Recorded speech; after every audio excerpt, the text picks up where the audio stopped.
everybody. My name is Matthew Tyler DeLeo, better known as SonicMTD, and we need to talk. I am joined here, of course, by my good friend Harriet Hecate Lee, and I'm. This is sort of new to me in a sense of I've done podcasts before. I've done sort of side rants slash sort of like side we need to talk about certain thing type videos before. The reason why we're doing this is so as of last night I finished downloading all the footage for Link Click. Normally what happens is usually me and Harriet will watch an entire series or like we'll play the entirety of a video game. I'll Mhm. make sure that all the T's are crossed, all the I's are dotted, make sure that we've seen just about everything, and then come in and get together with the script writing process. And for this particular show, Link Click, which was recommended, of course, by Harriet, because I probably never would have heard of it if it wasn't for her gushing about it. Just like how long did it take you to watch it? Like it took me like almost half a year just to be like, "Hey, you need to watch this." I am notoriously bad when it comes to like being able to get on top because once again I You am were busy though, I so I like am ridiculously busy. And so, had a job that took over the entirety of my existence. I yeah. was dealing with other things, also trying to put a band together on the side. Shout out to Yeah, everyone that in that Camo was Kimono. When we finished watching this, I only watched the original 11 episode run. And yeah. you had mentioned, oh, there was like a episode 5 5.5. Yeah, And so surprisingly the one I think it I'm not sure if it came out the same time as the series, but like it was included in mine or I think did I find it? I don't know. I don't remember. But like it was in that list in the original run of it because I think even the people who uploaded it was like, "Oh, I think it's part of it." Like because true. it's Yeah. like a side story that is just like, "So is it?" So I actually have a theory, a Oh lame no. theory. No, Oh god. yeah. Rest in peace to Matt Pat. He's not dead. He's just moving on. So he's Yeah. practically dead to me. How But dare you? it's all in good fun. But Yeah. yeah. So my theory in regards to Link Click, because once Mhm. again, it is an 11 episode series, and then there's like episode 5.5. I would not be Is it 11 or surprised, 13? huh? Is it 11 or 13? It last night I rewatched it. It was Oh, 11. okay. Um my You my watched all of it? well so I rewatched all of it cuz I needed the footage, right? Oh, So right. one of the issues that sometimes comes with being able to get an anime is like I'll get the footage but then it'll all be in subtitles. And so when I'm cutting it up, people will be reading the subtitles and occasionally I'll have people that are looking at it going, "Can you just get the footage without subtitles?" Oh, yeah, yeah, yeah. No, So I get it. I have to basically go over and redo the ing dub. But the thing is like so my computer recorded all of it while I was away doing my laundry. So I don't have to like sit Sit there. and watch all of it. I'm just capture everything that's on full screen and then put it into my always write review link click footage file. Okay. So that's how So you it do it. is sort of a way of being able to get around it. But my theory is that episode 5.5 was actually Oh, like episode 6 or something. Like I was imagining, I'm like, why would it just be 11 episodes? Normally I'm used to an anime being like a 12. short 12 episode thing and call it a day. And I think Yeah, so yeah, here's the thing about like Chinese animes. Like they don't play the 12, 24, 36 type ordeal. They sort of just go like, well, this is as many episodes as we'll produce for a season, and that's it. how do you feel about that? Like do you like to have there to be structure in an anime series or Depends because like it really for me it really depends because if you're following an arc, like say if you're like if it's an original IP like Link Click is, then like tell your story the way you want to tell it, then that's totally fine. Mhm. But if it's like, if you're doing like if you're adapting something like I think probably one of the best ones are like Bungo Stray Dogs and also like the case study of Vanitas. Mhm. Because for case study of Vanitas, the first season was fine They cut some things out, but not they didn't lose a major part of it.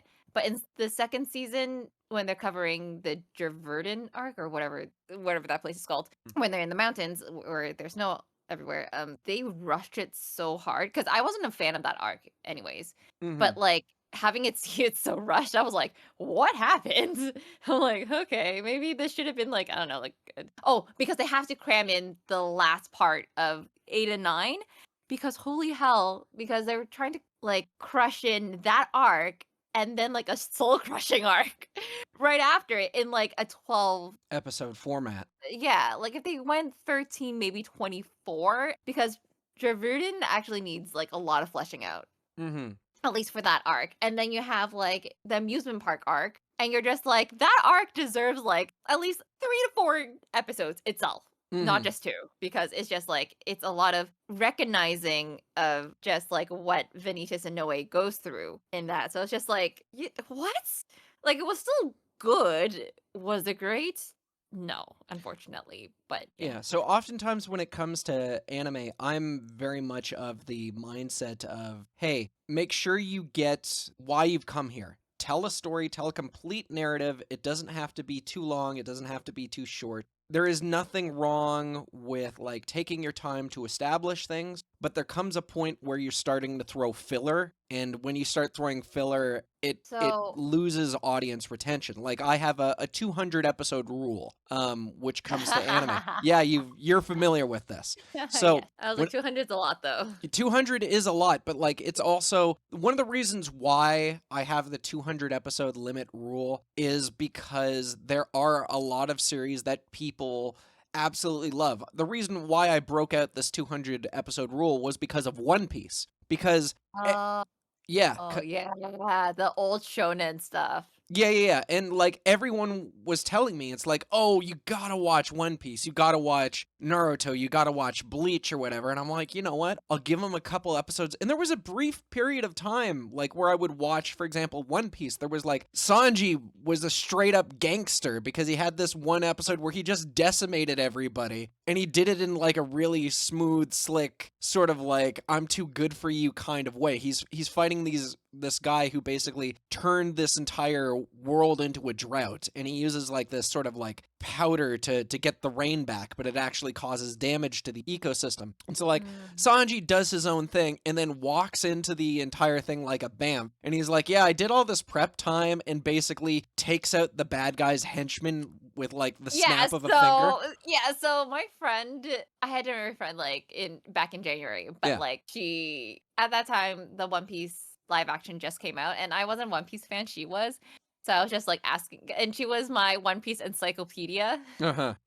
And then she just and I was like, "Who has a brain cell in it and in the group?" And she's like, "Jinbei and Robin. That's it. Everyone That's else about shares it. Yeah. one." But And I like was like, "Cool." Yeah, and then was the Sanji part. And it's like, "Yeah." So Sanji would just go off on his own and then come back and beat everyone up. And I was like, "What?" And it's like, "Yeah, that's just how Sanji works." I'm like, "Okay."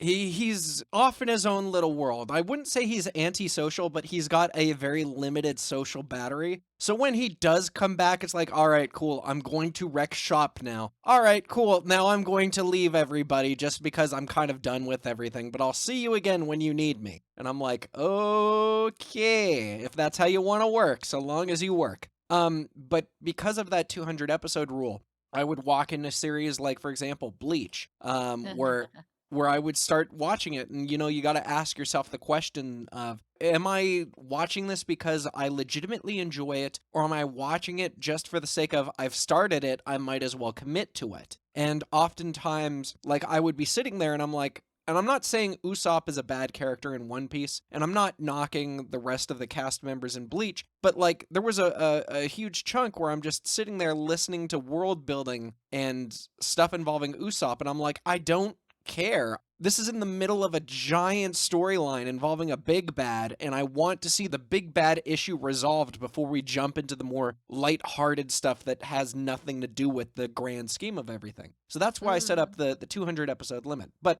we've diverted from the whole point of this fucking video so hard. so So hard. hard. I'm going to try to steer this car back onto the road before we jump over into another ravine. But um, I watched episode 5.5 5.5.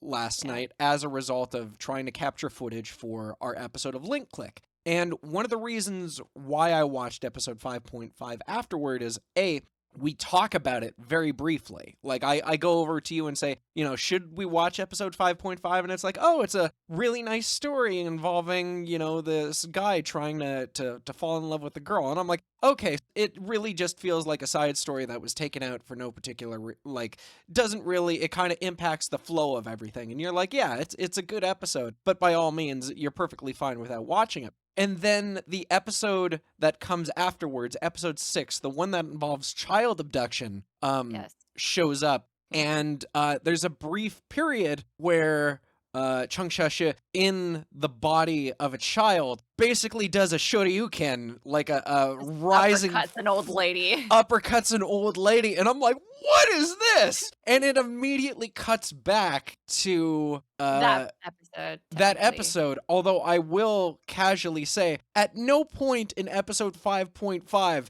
does he show them how to do that move. No, he doesn't, but, like, the thing is, at the end of 5.5, it's like, I can teach you, I and can then teach you. Yeah, yeah. yeah, pretty much, that's pretty much what it is, and then when he uppercuts the old lady, like, even Lugo's like, "The fuck did you do?" Yeah. Like, he's usually stoic about everything, but he's just like, "Ah!" Yeah, and that was the entire thing. I will say once again, going back and watching the English dub, Yeah. all the characters are bringing their A game. Chung Chasha, what was the girl's name again? I can't remember right now. Xiaoling? Xiaoling? Yes, Xiaoling. Xiaoling. Yeah, Xiaoling, she's voiced really good. I actually really like her voice actor. I will have to Yeah. look her up later. My only issue that I have with the English dub is the voice actor for Lu Guang, and not because he's doing a bad job. It's because Chung Shashi is so expressive, and he's playing a stoic character so much to the point where I'm just looking at him going, show more energy. But that's what the character is supposed to be. He's supposed to Yeah. be the quiet and reserved thing. But No, fair enough. episode 5.5, it Yes. is a episode in which, once again, they get a request from this guy who basically has been trying, is it day after day or is it year after year? I Year al- after year. It's not day after day, it's year after year, so every summer. okay, because I almost was sitting there going, like, when he was a kid, spoiler, I almost assumed that it's like, I'll be here every day type of situation. But yeah, he's been trying year after year to win the object of his affection, who loves him back. Like, right from the beginning of the episode, it's like, oh, she's digging him too. And she comes from a martial arts family, and her father is some Shang Tsung looking mofo who basically is just like, I will not let anyone who isn't from a martial arts background date or go out with anyone who's related to this family. This, I'm stoic, I'm stubborn, I'm in my ways, but like that is how I roll. And this guy who loves this girl so much decides to train and put the pedal to the metal, so to speak, so that way he can win the object of his affection. But the Mhm. problem is that this guy is final boss level material. Oh, yeah, very much so. And he gets his ass handed heartily. So he contacts the Photoshop, so to speak, and say, "Hey, can you go back and figure out what his special move is so that I can counter it? Because there have been times where I've gotten close, but he always finishes me with that special move, and I can't figure out how to do that or how to counter it. So please do this so that I can propose to the woman that I love." And you're like, this is heartfelt, especially considering the fact that this episode follows the basketball one. Oh, yeah. Yeah. So this is like, I can understand Gut why this wrench and episode then yeah, I can understand why this episode was part of the original series, because they're like, man, that last episode was bleak as all hell. We need to go and do something so that way, like, it's not all doom and gloom. It doesn't turn out to become an episode of School Days. Do not watch School Days, kids. Just ask people who are jaded and hate the world who will tell you about School Days. But don't watch it, you can just Google the synopsis of it. yeah, That's all yeah. you need to know. Just save yourself the nice boat. Yeah, pretty much. But like, yeah, so you're already rooting for this guy, whoever it is. His heart's in the right place. this is a more relaxed kind of episode, and it also kind of works because once again, Link Click 100% has these episodes where they're like, hey, we're just reuniting a lost child. It doesn't have anything to do with the stuff that has happened in, you know, the previous episodes. We have our own standalone stories. Perfect. That's fine. We're okay with that. That's not the issue. The issue kind of comes into play towards the end. Like, everything for this episode is like, okay, it's a pretty decent build, and then first of all, spoiler alert, if you want to not have the episode spoiled for you, I don't know if you will have to turn this episode off completely or you will have to jump to a certain time frame. I'm going to say, for the sake of things, magically the time code will appear right here on screen if there is a time code. If not, it will say, I'm sorry, the entire episode is just a giant spoiler. And if that's the case, thank you so much for joining. My name's Matthew Tyler DeLeo, better known as SonicMTD. Arigato gozaimasu. Later days. Same goes for my friend Harriet Hecate Lee, the peppermint to my chai. The yeah, that is Will people even get that? people will get it eventually. Okay. They'll go back at this episode and realize after watching and go, oh, that's what he meant. You're making a reference before you even wrote the script for I'm that I'm reference. I am making a reference before I even write the script. That is how much I love that game. But Fair enough. so now we're getting into the spoiler territory. And so you find out, like, I want to say just over halfway, like maybe 2/3 into the episode, that this guy has been doing this for a while. Like, we're talking like 50 years. So we do say in the review that it's just like started from his, like, I would say 20s to Yeah. his like late 60s now. So it's like I would say it was even years. earlier than his 20s, because, like, Oh yeah, because they were in school still. yeah, that's what I was thinking. So I was sitting there going, like, the guy probably was, like, in high school when he started this endeavor. Yeah. I am 50 genuinely years, guys. surprised. 50 years. Yeah, I am genuinely surprised how this hasn't become, like, a local phenomenon, because like, if this were the case, there would be like a local interest journalism like type of thing. There'd be like news crews trying to follow and know more about this, because this is just like an amazing local interest news story. Like, this shit should be published on everything. Oh god, I swore, and I have to censor that in post. But anyway, you find out that he is an elderly man, like, not completely feeble. Dude still got it, right? But he Yeah. is long since past the age of married, kids, have a loving family. Not quite happily ever after. Happily ever after can happen regardless of what age that you have. But, like, a huge chunk of his life has been dedicated to trying to win the object of his affection and being told every time, almost every year, you are not worthy. Yeah. And where most people would give up, this guy has got, Kept like, going. he kept going. He's got determination. He's already won us over. He is the ultimate babyface in the giant wrestling saga that is anime and life. But the main thing that happens is the cast realizes that he's a feeble old man. But Lu Guang and Changsha Shi You realize, mean, oh, so Chowling? Chowling, I'm going to I gotta fucking write that down. Chowling. But, like, they realize, oh shit, this guy is ancient. Okay, well, we gotta show up to support him. So in the very next thing, they go down, they speak to him, and it shows a cut of him finally, the old man, walking up finally to challenge the guy, being carried by Lu Guang and Changsha Shi. And just like in all the other times, he basically shouts out, "I've come to marry you." And you're sitting there going, okay, I guess it's going to be an old man fight, a la Metal Gear Solid 4. That's a reference. And he basically takes like 2 to 3 steps before collapsing, because once again, he's an old man and he no longer has the stamina of someone who's been doing this for years and years and years and years. And he says, I give up, but can you just promise me that next year we can have this fight at the bottom of the hill? And I'm sitting there looking at it going, all right, well, I guess this is what is going to happen. This is kind of, sometimes you just can't win against Father Time, and That's cool. I actually was kind of expecting one day him to come up and the old man died. Yeah, I wasn't expecting it to be like a bleak thing, but like the guy is still alive despite how long it's been. The daughter's father, even though both the guy who's trying to propose and the daughter look just as old as he does practically. Yeah, so pretty much it's just like, oh my god, like how like if okay, if you're 60, if the young dude is 60, what kind of Gong Wu martial arts bullshit is happening here? Did you find the fountain of immortality? I would He like some, please. he's he's Maybe not. he's the bastard child of Ra's al Ghul and Shang Tsung. You know, Yeah, kicking so it's ass makes yeah, him. pretty much. It's like it's like reading a martial arts book at this point, and I'm just like, what kind of like wuxia mo shoot is this bullshit?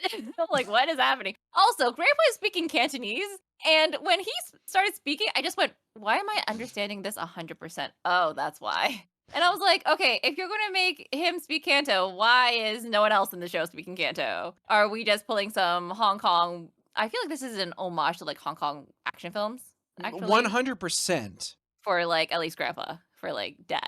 It's like I don't. So first of all, for this particular episode, I watched it only in English because once again, I'm trying to get footage Ah, that right. doesn't have the subtitles. So I had no idea that he was actually speaking that other thing, and I'm like, oh, that would have been cool to see. God damn it. Anyway, jumping back to where I was, like, hey, can we just promise we do this at the bottom of the hill? And at that point, the old martial arts master walks up to this guy and basically says, "You have my blessing." And After like 50 years. yeah, after 50 years of getting his ass handed to him, and like once again, this dude had like a student who also was like, "Hey, I want to propose to your daughter," and he gets his ass handed to him, but he gives up. Whereas our main lead for this episode never gave up, and like that's the mark of quality. And Mhm. once again, I'm sitting there looking at that going like, dude, after like year 5 and seeing the improvement and seeing him like try to do as best he possibly can. Because here's the thing about martial arts. I have fought against people that are very good. I have fought against people that are absolute crap. And with all due respect, with his determination and tenacity, I think he's proved himself in the world of martial arts. Like, just because he doesn't come Yeah, from a pretty much. martial arts family. What do you do when you have a kid who like severely broke a leg or severely injured themselves when they were young, can no longer fight? Do you say, "Oh, he's no longer part of a martial arts family"? No, no, no, no, no. You respect the hell out of the guy for doing what he did. But the old kung fu master says, "You have my blessing," and everybody runs towards him and celebrates except for Lu Guang. And Lu Guang does the thing that I would have done in that situation, where he walks towards the old kung fu master. The old kung fu master walks towards him and he goes, "Hey, I got a question for you. Why did you not let him do this earlier? He's been doing this year after year after year after year after year." Yeah. And once again, the entirety of this episode, they do not mention at any point that this girl, the love affection, the object of the guy's affection, has a brother or a sister. I just assumed this is my only daughter. She means the world to me. And if someone isn't good enough for her, then no one is good enough for her, right? Like it's one of those things where it's just like, Yeah. hey, if the right person doesn't come along and prove because we have this old tradition or whatever, then no one can have her. And I'm like, all right, cool. But immediately afterwards, Lu Guang says, "Why did you wait so long?" And the old man responds to something that originally threw me off and then got me incredibly angry. Is And that why you ranted to me in Messenger going like and like table flipping everything? yeah, Is because is that the part legitimately, that got you? And then like you just immediately messaged me at like 1 in the morning, or well, actually I no, like was I was 11. already up at 1 in the morning because I was still once again waiting for my bed sheets to come out of the dryer. Okay. And so like I was doing my laundry anyway, so I was just like I might as well get all the footage tonight. But for that particular one, it was one of those things where I'm like, "Wait, that's your explanation?" And a couple minutes went by and I was sort of stewing over it. And the more I thought about it, the angrier I got. Like, the thing is about me is that I'm not, like, I can be quick to anger, but Uh-huh. for my episodes of Always Rate Reviews, I have to take time to think about the greater context for what's going. And then when I realized, I'm like, wait a minute, that's a load of bullshit. And that immediately like set me off because I went from stewing to, oh, the spark has ignited and here comes the 3-story fire.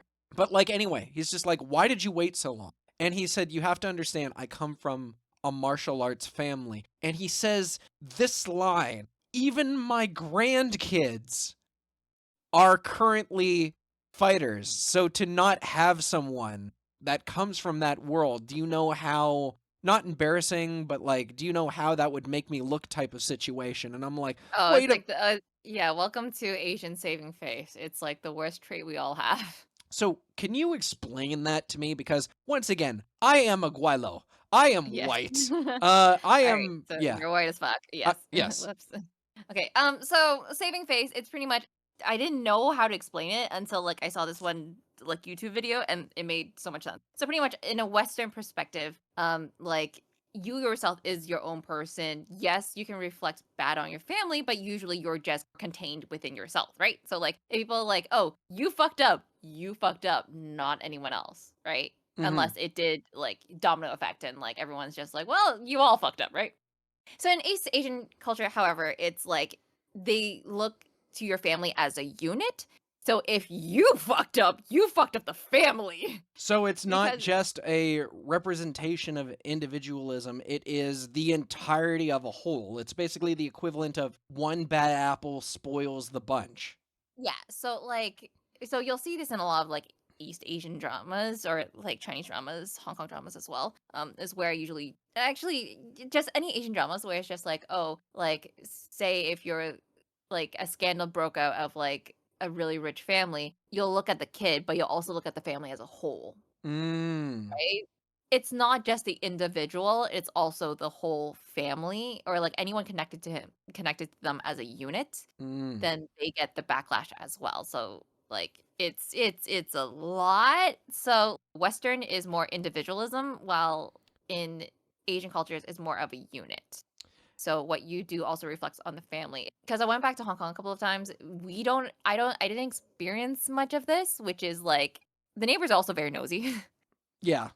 Not the ones in not that I knew of in Hong Kong because they were just friendly, right? So I was just like, Mhm. "Okay, cool." But you do have, like, at times and I have sometimes witnessed it before where the neighbors are just hella nosy and you're just like, "Why?" And then they're dishing out stuff about your family. Like, yes, they do mention the individual, but they also is just like, "Oh, but, like, I wonder how they, like, grew up in that kind of family." So they sort of look at it as a unit. Right, so it's like, "Why?" Here's a legit question. Do you think it might Yes. have anything to do with possibly the social credit system? Like in a sense of when the government is like, sort of rewarding people for, the purchases that they make, how they act and things like that. I can understand So why people will want to have that sort of saving face.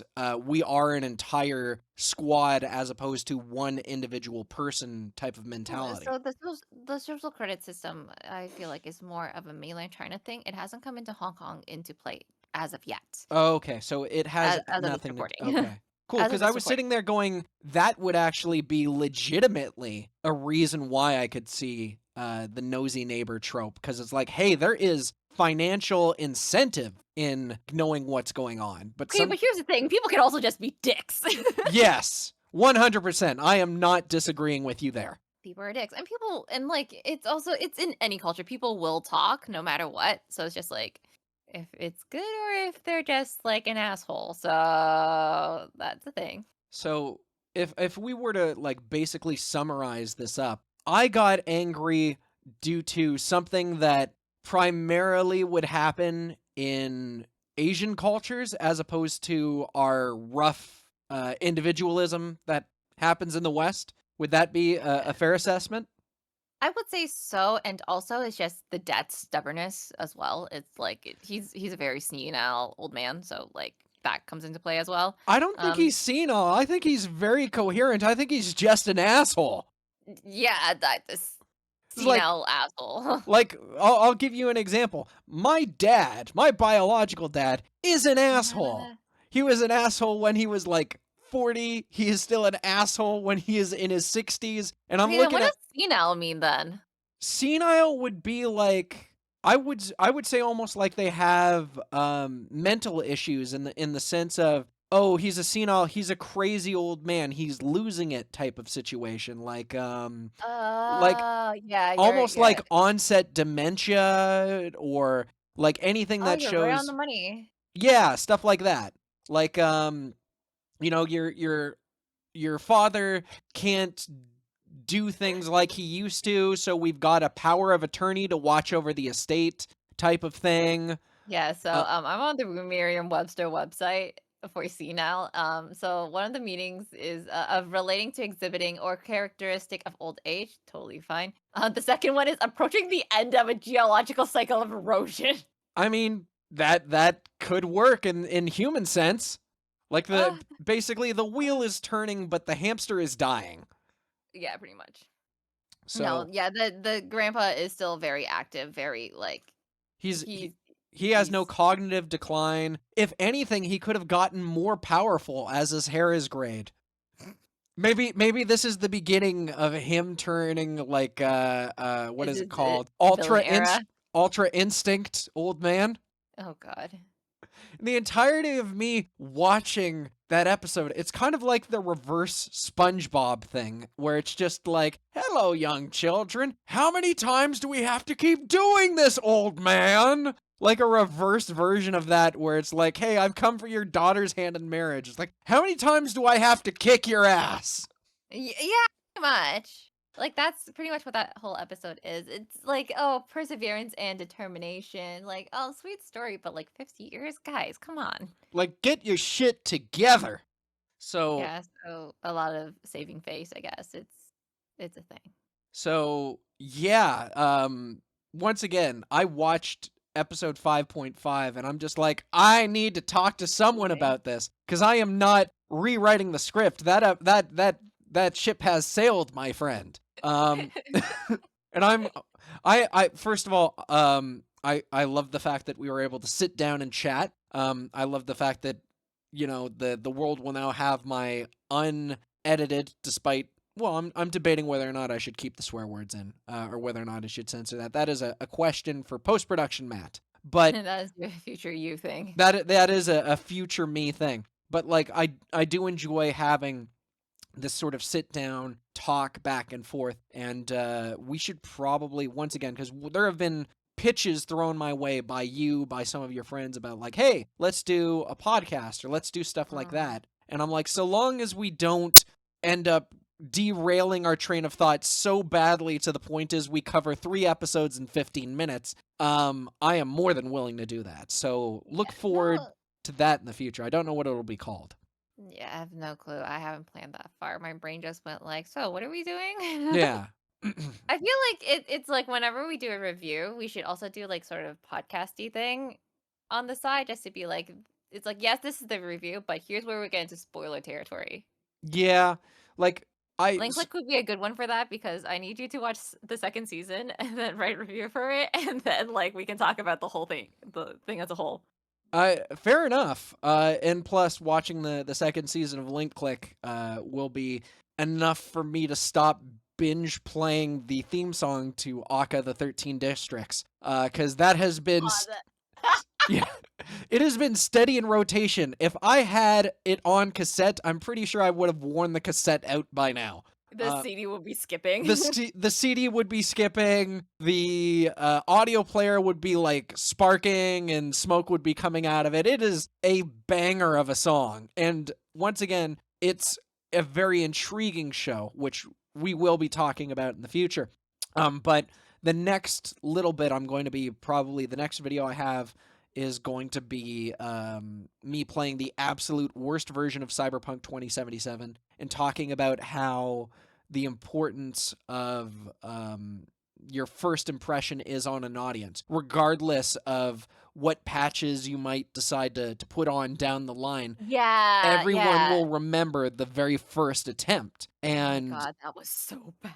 yeah, I have a lot of words. Yeah, like, I've heard that they did a lot of patches and, like, the game got better, but yeah, that first impression was not good. Like, I saw clips of, like, cars just flying. Like, yes, there are flying cars, but what I meant is that they are not where they're supposed to be, and you can tell. So You're just I'm I'm going to like, be "Huh?" I'm going to be a little bit honest with you. So Yeah. I played the PlayStation 4 version, which is apparently supposed to be the absolute worst version of the game. But the reason why I played the PlayStation 4 version is I was broke as hell. I did not have the gaming PC which I used to do my live streams and stuff like that. All my live streams were on my built-in PlayStation 4 streaming capability. So it was really rough and slapdash. But the They got thing the job done, it so got the job done, yeah.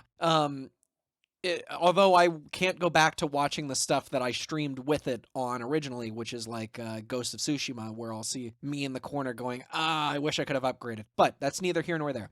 The thing mhm. is that when I'm playing this version of Cyberpunk 2077, the graphic fidelity, it's not the greatest as opposed to the PC, but I've never cared about, how the graphics look. I care about, can you tell me a fun, engaging story? I've always been a story guy. Can you Oh, tell fair a, enough. a fun, engaging story with gameplay that doesn't lose its luster or make me feel bored after the honeymoon period? And Ooh. yes, because like there's that brief period of time where you're just like, this is awesome. This is a brand new game. And eventually that time wears out. And then you're like, okay, cool. We no longer see it as a new game. We're now playing it and accepting it for what it is. And that allows you to see it for its flaws and its faults. And any game that sort of sticks the landing afterwards is 100% gold in my mind. Like I'm playing Baldur's Gate 3 right now. Love the story, love the voice acting,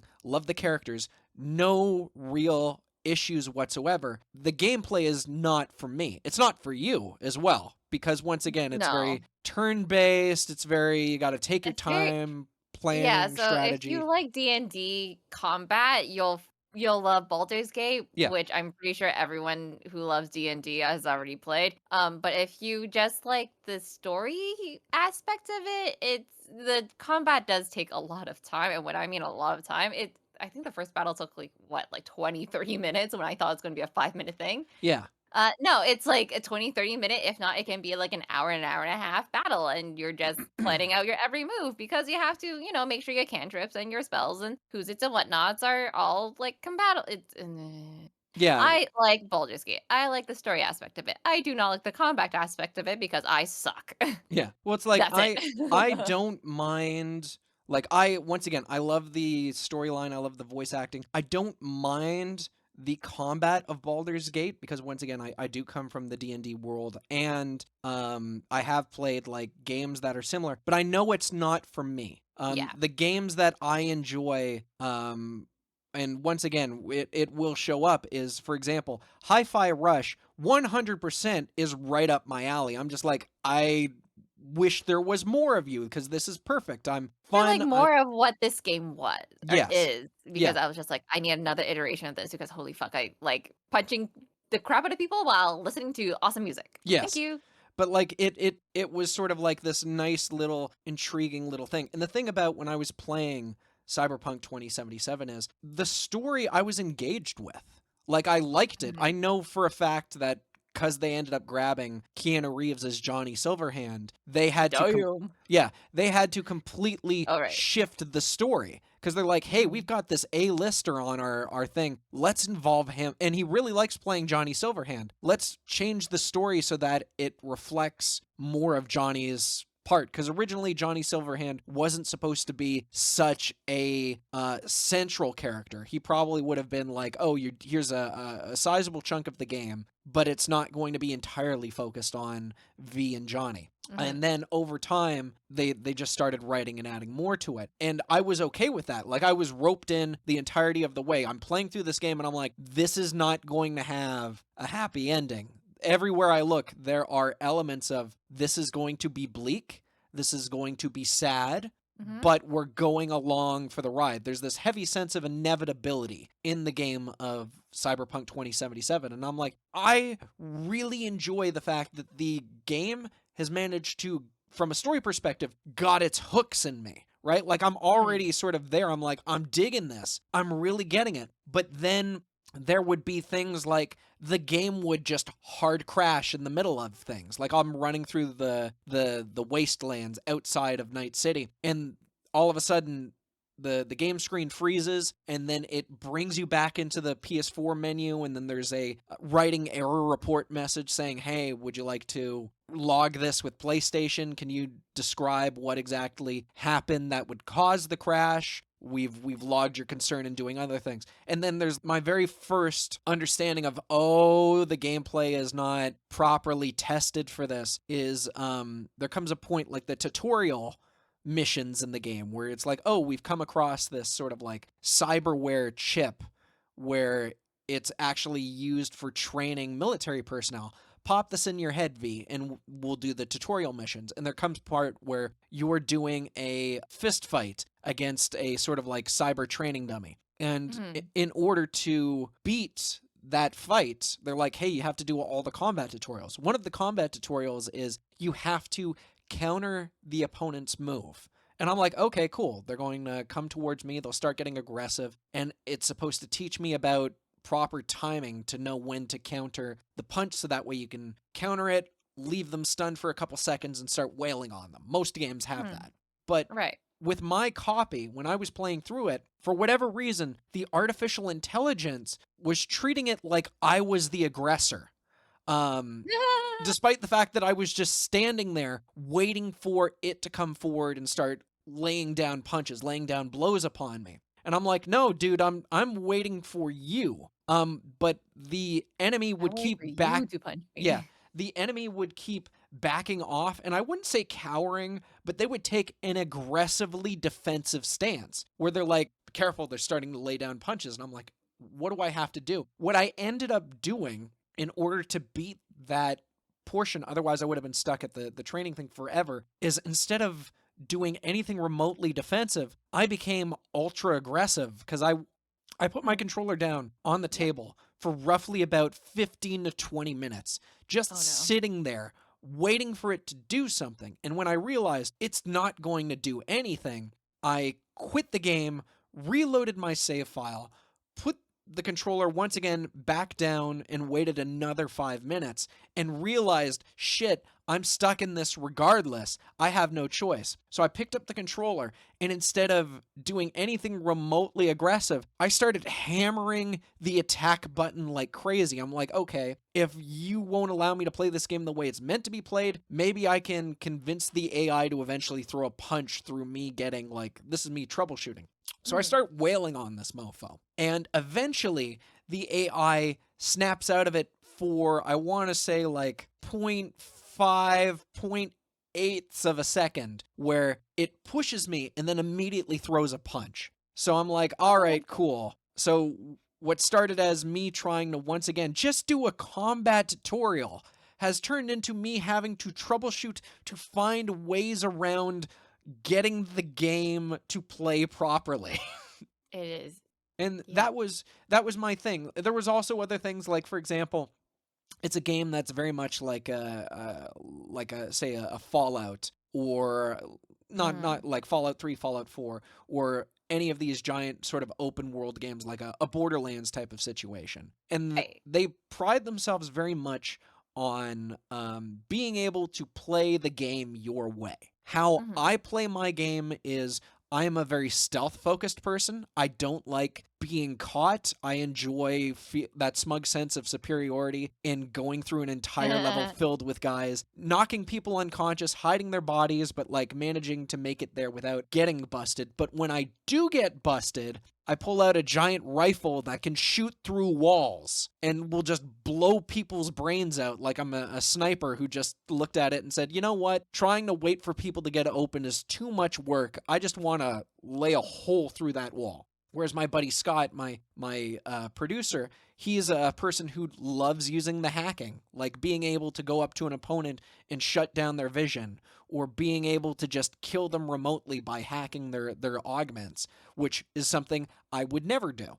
But the problem is that as you're playing the game, you will run up to people that, once again, will have the same body type as every other opponent that you have been killing, knocking unconscious, doing whatever. And then there will be like a red thing next to their health bar or their status bar. Mhm. And that red icon basically says that these enemy NPCs are so over leveled that you can't grab them and knock them unconscious as a stealth character. Wow. And it is advised that you come back at a later portion of the game when you have significantly leveled up to Mhm. be able to tackle this situation. Right. And when they started throwing stuff like that out, I'm like, I'm not enjoying this game.